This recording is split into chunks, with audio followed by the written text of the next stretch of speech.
ಮುಂದೆ ಬರುವಂಥದ್ದು ವೃಕ್ಷಾಸನ. ವೃಕ್ಷ ಅಂದರೆ ಮರದ ರೀತಿಯಲ್ಲಿ ನಿಂತುಕೊಳ್ಳುವಂಥ ಸ್ಥಿತಿಗೆ ವೃಕ್ಷಾಸನ ಅಂತ ಅದಕ್ಕೆ ಹೆಸರು ಕೊಟ್ಟಿದ್ದಾರೆ. ಮರವನ್ನು ನಾವು ಗಮನಿಸ್ಬೋದು. ಗಾಳಿ, ಬೆಳಕು, ಬಿಸಿಲು, ಮಳೆ ಎಲ್ಲವೂ ಋತುಗಳ ತಕ್ಕಂತೆ ಮರ ಎಷ್ಟು ಶಕ್ತಿಯುತವಾಗಿ ಗಟ್ಟಿಯಾಗಿರುತ್ತೋ ಅಷ್ಟು ಶರೀರಕ್ಕೂ ಕೂಡ ಮನಸ್ಸುಗಳಿಂದ ಮತ್ತು ಪರಿಸರ ಪ್ರಕೃತಿಯಲ್ಲಿ ಆಗುವಂಥ ಬದಲಾವಣೆಗಳಿಂದ ಸದೃಢವಾಗಿರಲಿ, ಅದರ ಶಕ್ತಿ ಮರಕ್ಕೆ ಎಷ್ಟು ಶಕ್ತಿ ಇದೆಯೋ ಅಷ್ಟು ಶಕ್ತಿ ಕೂಡ ನಮ್ಮ ಶರೀರಕ್ಕೆ ಬರಲಿ ಅನ್ನೋ ಒಂದು ಕೊಟ್ಟಿರ್ತಕ್ಕಂಥ ಆಸನ ವೃಕ್ಷಾಸನ. ಮಾಡುವಂಥ ಕ್ರಿಯೆ ಬಲಗಾಲನ್ನು ಮುಂದೆ ಒತ್ತಿ ಪೂರ್ತಿಯಾಗಿ ಒತ್ತಿಟ್ಕೊಳ್ಳೋಣ. ಸ್ವಲ್ಪ ಸಮತೋಲನ ಕಾಯ್ಕೊಳ್ಳಿ. ಎಡಗಾಲನ್ನು ಸ್ವಲ್ಪ ಪಕ್ಕಕ್ಕೆ ತಗೊಳ್ಳಿ.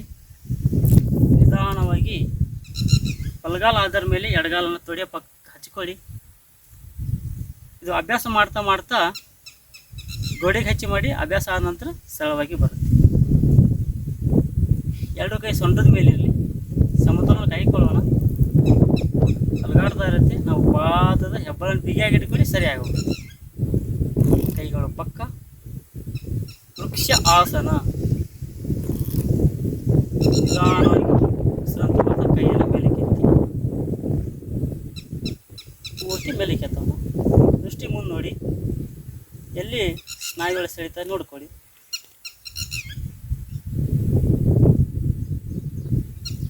ಕನಿಷ್ಠ ಗೋಡೆಗೆ ಆಧಾರ ಮೇಲೆ ಅಭ್ಯಾಸವನ್ನು ಮಾಡ್ಕೊಳ್ಳಿ. ಮನೆಯಲ್ಲಿರ್ತಕ್ಕಂಥ ಗೋಡೆಯ ಆಧಾರ ಮೇಲೆ ಅಭ್ಯಾಸ ಮಾಡ್ಕೊಳ್ಳೋಣ. ಕೈಗಳು ಪಕ್ಕಕ್ಕೆ ಬರಲಿ. ಹಾಗೆ ಸೊಂಟದ ಮೇಲೆ ಕೈ ಬರಲಿ. ಪಾದವನ್ನು ಬಿಡಿ. ಮತ್ತು ಅದೇ ರೀತಿಯಾಗಿ ಎರಡು ಕಡೆಯಿಂದ ಬಲಗಾಲನ್ನು ಮೇಲಕ್ಕೆತ್ತಿ ನಿಧಾನವಾಗಿ ಪೂರ್ತಿ ಮೇಲಕ್ಕೆ ತಗೊಳ್ಳಿ, ಒತ್ತಿ. ಕಾಲುಗಳನ್ನು ನೇರವಾಗಿ ಇಟ್ಕೊಳ್ಳೋಣ. ಕೈಗಳನ್ನು ಸಮತೋಲವಾಗಿ ಇಟ್ಕೊಳ್ಳಿ. ಉಸಿರಾಟ ಮಾಡಿ. ಕೈಗಳನ್ನು ಪಕ್ಕಕ್ಕೆ ತಗೊಳ್ಳಿ. ಹಂಗಾಗಿ ಆಕಾಶಕ್ಕೆ ತಿರುಗಿಸಿ ನಿಧಾನ ಕೈಯನ್ನು ಮೇಲಕ್ಕೆತ್ತಿ. ಯಾವುದೇ ಥರದ ಗಡಿಬಿಡಿಯನ್ನು ಮಾಡಿಕೊಳ್ಳದೆ ಮೇಲಕ್ಕೆತ್ತು. ಆನಂದವಾಗಿ ಮೇಲಕ್ಕೆತ್ತಿ. ವೃಕ್ಷ ಆಸನ. ವೃಕ್ಷ ಆಸನ.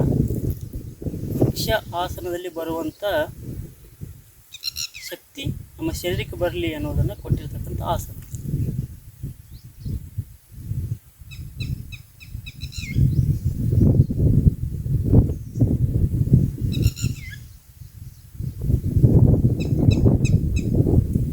ನಿಧಾನ ಕೈಯನ್ನು ಕೆಳಗಡೆ ಇಳಿಸ್ತಾ ಆರಾಮಾಗಿ ಕಾಲನ್ನು ಬಿಡೋಣ. ಇಲ್ಲಿ ಸ್ವಲ್ಪ ವಿಶ್ರಾಂತಿ ಬೇಕಾದ್ರೆ ತಗೊಳ್ಳಿ, ಇಲ್ಲದಿದ್ರೆ ಮುಂದೆ ಹೋಗ್ಬೋದು. ಒಂದು ಗಮನಿಸಬೇಕಾಗಿ ಏನಪ್ಪ ಅಂದ್ರೆ, ಆಸನದಲ್ಲಿ ಯಾವುದೇ ರೀತಿಯಲ್ಲಿ ಗಡಿಬಿಡಿಯನ್ನು ಮಾಡಿಕೊಳ್ಳದೆ ಸಮಯಕ್ಕೆ ಸರಿಯಾಗಿ ಕಡಿಮೆ ಸಮಯನ ಜಾಸ್ತಿ ಆಸನವನ್ನು ಹಾಕಬೇಕು ಅಂತ ಯೋಚನೆಯನ್ನು ಮಾಡದೆ ಕನಿಷ್ಠ ಒಂದು ಆಸನಕ್ಕೆ ಒಂದು 5 ನಿಮಿಷ ಆದರೂ ಕೊಟ್ಟರೆ ಶರೀರದ ಲಾಭಗಳು ಮತ್ತು ಮಾಡಿರ್ತಕ್ಕಂಥ ಶಕ್ತಿ ನಮ್ಮ ಶರೀರ ಒಳಗಡೆ ಉಳಿಯುತ್ತೆ. ಅದನ್ನು ಗಮನಿಸಿಕೊಂಡು ನಾವು ಆಸನವನ್ನು ಹಾಕಬೇಕಾಗುತ್ತೆ. ಎಲ್ಲವೂ ಆಸನಗಳನ್ನು ಹಾಕಬೇಕು ಅಂತ ನಾವು ಪ್ರಯತ್ನ ಮಾಡುವ ಸಾಕಷ್ಟು ಸಮಯವನ್ನು ಕೊಡಬೇಕಾಗುತ್ತೆ. ಅದಕ್ಕೆ ನಮ್ಮ ಜೀವನದ ಪದ್ಧತಿ ಅನುಗುಣವಾಗಿ ಕನಿಷ್ಠ 1 ತಾಸಾದರೂ ಯೋಗಾಸನ, ಅರ್ಧ ತಾಸು ಯೋಗಾಸನ, ಅರ್ಧ ತಾಸು ಪ್ರಾಣಾಯಾಮ, 1 ತಾಸು ನಾವೇನಾದರೂ ಕೊಟ್ಟೆಪ್ಪ ಅಂದ್ರೆ ಇಡೀ ನಮ್ಮ 24 ತಾಸು ಜೀವನದ ಚರಿತ್ರೆ ಸಾಧನೆ ಆರೋಗ್ಯಮಯವಾಗಿ, ಸುಂದರಮಯವಾಗಿ, ಸುಖ ಸಂತೋಷದಿಂದ ಕೂಡಿರುತ್ತೆ ಅಂತ ಯೋಗದಲ್ಲಿ ಬರುತ್ತೆ. ಇನ್ನು ಮುಂದೆ ಬರುವಂಥದ್ದು ಆಸನ ಸರಳವಾಗಿರ್ತಕ್ಕಂಥ ಆಸನ, ಉತ್ಕಟ ಆಸನ. ಅಂದರೆ ಕುರ್ಚಿಯ ಮೇಲೆ ಕುಳಿತುಕೊಳ್ಳುವಂಥ ಭಂಗಿ, ಉತ್ಕಟ ಆಸನ. ಇದರ ಲಾಭಗಳೇನಪ್ಪ ಅಂದ್ರೆ ಬೆನ್ನು ಮುರಿ, ಮಕ್ಕೆಲುಬುಗಳು, ತೊಡೆಯ ಭಾಗದಲ್ಲಿರ್ತಕ್ಕಂಥ ಸೆಳೆತ, ಮೊಣಕಾಲುಗಳಿರ್ತಕ್ಕಂಥ ಮೀನಕಲ್ಲಿರ್ತಕ್ಕಂಥ ಏನಾದರೂ ಸೆಳೆತ ಇದ್ದರೆ ಸಹಜವಾಗಿ ನಿವಾರಣೆ ಮಾಡುವಂಥ ಕ್ರಿಯೆ. ನೋಡೋಣ. ನೇರವಾಗಿ ನಿಂತ್ಕೊಳ್ಳಿ, ಸಮತೋಲನ ಕೈಗೊಳ್ಳಿ. ಉತ್ಕಟ ಆಸನ. ನಿಧಾನ ಕೈಯನ್ನು ಮೇಲೆ ತಗೊಳ್ಳಿ. ಉಸಿರಾಟವನ್ನು ಮಾಡಿ. ದೃಷ್ಟಿ ಎಡಗಡೆ ಬಲಗಡೆ ಐಸಿ.